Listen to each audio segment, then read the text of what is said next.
Hello दोस्तों, Jha history classes में आपका स्वागत है। मेरा नाम वैभव झा। मैं आप लोग के लिए टीजीटी पीजीटी हिस्ट्री का इम्पोर्टेंट क्वेश्चन लेके आया हूं, जो कि बीपीएससी टीआरई 4.0 में पूछने की संभावना है। पिछले क्लास में हम लोगों ने जैन धर्म का पार्ट 1 देखे थे, उसमें काफी अच्छे अच्छे क्वेश्चन हम लेके आए थे। और आज जो है जैन धर्म का पार्ट 2 लेके आए हैं, और यह जो है पार्ट 2 ये जैन धर्म का लास्ट है, आज कंप्लीट हो जाएगा। तो चलिए हम लोग क्वेश्चन की शुरुआत करते हैं। तो आज का जो पहला क्वेश्चन है, और जो पिछले क्लास में हमने आपको बताया था तीर्थंकर और उनके प्रतीक के बारे में, इसमें कुछ नाम हमने सेलेक्ट भी किया था। तो यहाँ पे आप देख सकते हैं कि यूजीसी नेट 2019 में पूछा गया ये सवाल है। आदिनाथ, मल्लीनाथ, महावीर, पार्श्वनाथ, और इधर है सांड, फिर से कलश, शेर, सर्प, यानी कि तीर्थंकर और उनके प्रतीक के बारे में मतलब पूछा गया है 2019 में। तो ये ज्यादा इम्पोर्टेंट हो जाता है। और उसमें जो दिया हुआ था, रंग दिया हुआ था, फिर से उनका आवास कहाँ है, मतलब जन्म स्थान कहाँ है, ये कोई एसेंशियल नहीं है। ज्यादा यही है कि तीर्थंकर और उनके प्रतीक एग्जाम में पूछा जाता है। तो वही हम यूजीसी नेट 2019 में जो पूछा गया है क्वेश्चन, आप लोग चेक कर लीजिएगा, नेट पे आपको पता चल जाएगा। तो इस तरीका से क्वेश्चन आपका पूछता है कि आपका तीर्थंकर दे देगा और उनके प्रतीक दे देगा, और आपको वहां पे जो है आपको मिलान करना होता है कि कौन किसका प्रतीक है। तो चलिए हम लोग क्वेश्चन की शुरुआत करते हैं। तो यहाँ पर क्वेश्चन आप लोग देख रहे होंगे कि यहाँ पर तीर्थंकर और उनके प्रतीक दिया हुआ है। तो हम लोगों ने पिछले क्लास में देखा था कि आदिनाथ का जो है आपका प्रतीक जो है वो सांड है। मल्लीनाथ जो है उनका जो है कलश है प्रतीक, कलश कहिए, घड़ा कहिए। महावीर है, उनका जो है प्रतीक है शेर। पार्श्वनाथ है, उनका प्रतीक जो है सर्प है, सर्प यानी सांप। तो इस हिसाब से आपका जो ऑप्शन बन जाता है ए बी सी डी का ऑप्शन हो गया। ए का 1, बी का 2, सी का 3, डी का 4। तो यहाँ पे आपका ऑप्शन है, यहाँ पे मैंने बोल्ड कर दिया है, आपको देखने में दिक्कत नहीं होगी। यहाँ पे आंसर आपको शो कर रहा है। तो इस हिसाब से आपका जो हो गया correct answer option number B. तो चलिए हम लोग नेक्स्ट क्वेश्चन की तरफ चलेंगे। तो यहाँ पर जो है वर्धमान महावीर का जन्म कब हुआ था, यहाँ जन्म छूट गया है टाइप करते समय, तो यहाँ पर लिख देते हैं जन्म। ठीक है, तो वर्धमान महावीर का जन्म कब हुआ था, तो यहाँ पर आपका आंसर दिख रहा होगा, ऑप्शन नंबर बी 540 ईसा पूर्व। ठीक है, तो वर्धमान महावीर का जन्म जो है 540 ईसा पूर्व में हुआ था। और कहाँ हुआ था, तो ये वैशाली के कुंडग्राम में हुआ था। और इनके पिताजी का जो नाम था सिद्धार्थ था, जो कि जीविका कम्युनिटी के चीफ थे। और इनकी माता का जो नाम था, वर्धमान महावीर के जो माता का नाम था, उनका नाम त्रिशला था। और इनकी जो पत्नी थी, वर्धमान महावीर की जो पत्नी थी, उनका जो नाम था यशोदा था। बौद्ध धर्म में आपको पढ़ाया था कि यशोदा जो बुद्ध के बारे में, कि बुद्ध की पत्नी का नाम जो था वो यशोधरा था। ठीक है, तो वर्धमान महावीर की पत्नी का नाम यशोदा और बुद्ध की पत्नी का नाम यशोधरा। ठीक है, और इनका जो है वर्धमान महावीर को कितने वर्ष की अवस्था में वो गृह को त्यागे थे, तो 30 वर्ष की अवस्था में। और बुद्ध जो है कितने वर्ष की अवस्था में गृह को त्यागे थे, तो 29 वर्ष की अवस्था में। तो चलिए हम लोग नेक्स्ट क्वेश्चन की तरफ चलेंगे। श्वेतांबर के संस्थापक कौन थे, तो श्वेतांबर के संस्थापक कौन थे, यहाँ पर आपका ऑप्शन है, ऑप्शन नंबर ए स्थूल भद्र, भद्रबाहु, अमोघ वर्ष। तो यहाँ पर आपका जो है आंसर हो जाएगा स्थूल भद्र। ठीक है, ये श्वेतांबर जो है ये जैन धर्म जो है 2 भागों में बट गया था। ये आपका प्रथम संगीति था, उसने जैन धर्म जो है दो भागों में बट गया था। कौन कौन? तो वो था श्वेतांबर और दूसरा था दिगंबर। तो श्वेतांबर के जो संस्थापक थे वो आपका स्थूलभद्र थे और दिगंबर के संस्थापक जो थे ये आपका भद्रबाहु थे। तो यहाँ पे आपका नेक्स्ट क्वेश्चन जो है दिगंबर के संस्थापक कौन थे? तो वो कौन थे? तो वो ऑप्शन नंबर बी यहाँ आपको दिख रहा होगा, ये आपका करेक्ट आंसर है भद्रबाहु। तो चलिए हम लोग नेक्स्ट क्वेश्चन की तरफ चलेंगे। यहाँ जो है 5वां नंबर क्वेश्चन है, निम्नलिखित में से कौन सा गुफा जैन धर्म का स्थापत्य कला से है? तो निम्नलिखित में से कौन सा गुफा जैन धर्म का स्थापत्य कला से है? तो यहाँ आपका ऑप्शन दे दिया है, हाथी गुफा, उदयगिरी गुफा, बाघ गुफा, इनमें से एक से अधिक, इनमें से कोई नहीं। ठीक है, तो ये सारे ऑप्शन है। तो यहाँ जो है आपका ऑप्शन नंबर डी हो जाएगा करेक्ट आंसर, इनमें से एक से अधिक। यहाँ जो है क्वेश्चन के मुताबिक हाथी गुफा, उदयगिरी गुफा, बाघ गुफा, ये सारे जो है आपका क्या है? स्थापत्य कला के, जैन धर्म के स्थापत्य कला के उदाहरण है। ठीक है, एक आपका इसमें जो है खंडगिरी भी आता है। खंडगिरी एक जो है यहाँ पर हम लिख देते हैं,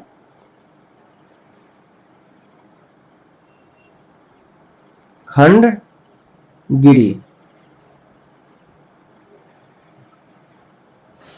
तो यहाँ पर हाथी गुफा हो गया, उदयगिरी गुफा हो गया, बाघ गुफा हो गया, खंडगिरी हो गया, ये सारे जो है आपका स्थापत्य कला जो है जैन धर्म के स्थापत्य कला के ये आपका उदाहरण है। तो चलिए हम लोग नेक्स्ट क्वेश्चन की तरफ चलेंगे कि त्रिरत्न सिद्धांत किससे संबंधित है? तो यहाँ पर आपका ऑप्शन दे दिया है और दिख भी रहा होगा आपका आंसर कि ऑप्शन ए बौद्ध धर्म, ऑप्शन बी जैन धर्म और ऑप्शन सी जो है ए और बी दोनों। तो यहाँ पर आंसर दिख रहा होगा, ऑप्शन सी जो है ए और बी दोनों है। बौद्ध धर्म जो त्रिरत्न है, बौद्ध धर्म में आपने पढ़ा होगा, पिछले क्लास में बौद्ध धर्म में हमने बताया था कि इस बौद्ध धर्म का जो त्रिरत्न सिद्धांत है वो बुद्ध, धम्म और संघ है। क्या है? बुद्ध, धम्म और संघ।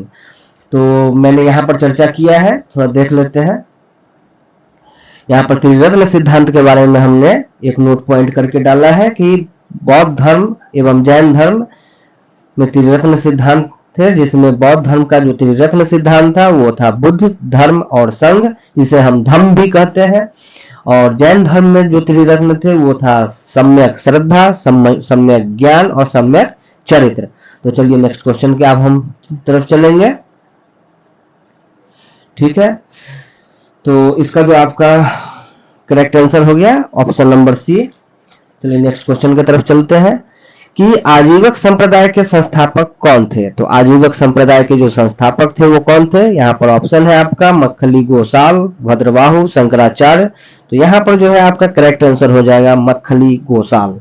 ये जो थे आजीवक संप्रदाय के संस्थापक थे। तो कौन थे? तो मक्खली गोसाल। तो चलिए हम लोग नेक्स्ट क्वेश्चन की तरफ चलेंगे। जैन ग्रंथ कल्पसूत्र के रचयिता कौन थे? तो यहाँ पर कह रहा है कि यह जो जैन ग्रंथ है कल्पसूत्र, इसके रचयिता कौन है? तो कल्पसूत्र के जो रचयिता है यहाँ पर आपका ऑप्शन दे दिया है भद्रबाहु, स्थूलभद्र, शंकराचार्य। तो यहाँ पर आपका करेक्ट आंसर हो जाएगा option number A Bhadrabahu. Bhadrabahu जो थे वो कल्पसूत्र के रचयिता थे। अब हम लोग नेक्स्ट क्वेश्चन की तरफ चलेंगे। 16 महाजनपदों का उल्लेख किस जैन रचना में मिलता है? तो यहाँ पर है 16 महाजनपद, जो कि हम लोगों ने पढ़ा भी होगा, कुछ चर्चा किया था इसके विषय में जब हम वैदिक शायद नहीं किया है। चलो इसके बारे में हम चर्चा करेंगे, 16 महाजनपदों के बारे में भी। तो 16 महाजनपद का जो उल्लेख है वो किस जैन रचना में मिलता है? तो यहाँ पर आपका जो है ऑप्शन दे दिया है। यहाँ पर जो ऑप्शन है आपका भगवती सूत्र है, आगम है, त्रिपिटक है। तो यहाँ पर आपका जो करेक्ट आंसर हो जाएगा क्या हो जाएगा? तो यहाँ पर जो है आपका ऑप्शन करेक्ट आंसर हो जाएगा भगवती सूत्र। तो 16 महाजनपदों का उल्लेख जो है वो आपका जैन रचना जो है वो भगवती सूत्र में आपको मिलता है। ये 16 महाजनपद कौन कौन है? तो आपको हम बता दें कि ये 16 महाजनपद जो है वो अंग है, मगध है, वज्जी है, काशी है, कौशल है, मल्ल है। मल्ल के बारे में हम लोगों ने पढ़ा था, ये कुशीनगर के बारे में बौद्ध धर्म में हमने चर्चा की थी इसके बारे में। फिर वत्स है, कुरु है, पंचाल है, फिर अवंती है, सूरसेन है, ऐसे ही करके मतलब फिर एक गांधार है, ऐसे ही करके 16 महाजनपद कुल है। ठीक है, तो यही 16 महाजनपदों की जो चर्चा है जैन ग्रंथ में मिलता है, जिसमें जैन रचना जो है जैन ग्रंथ में भगवती सूत्र नामक जैन ग्रंथ है, उसमें 16 महाजनपदों की चर्चा की गई है।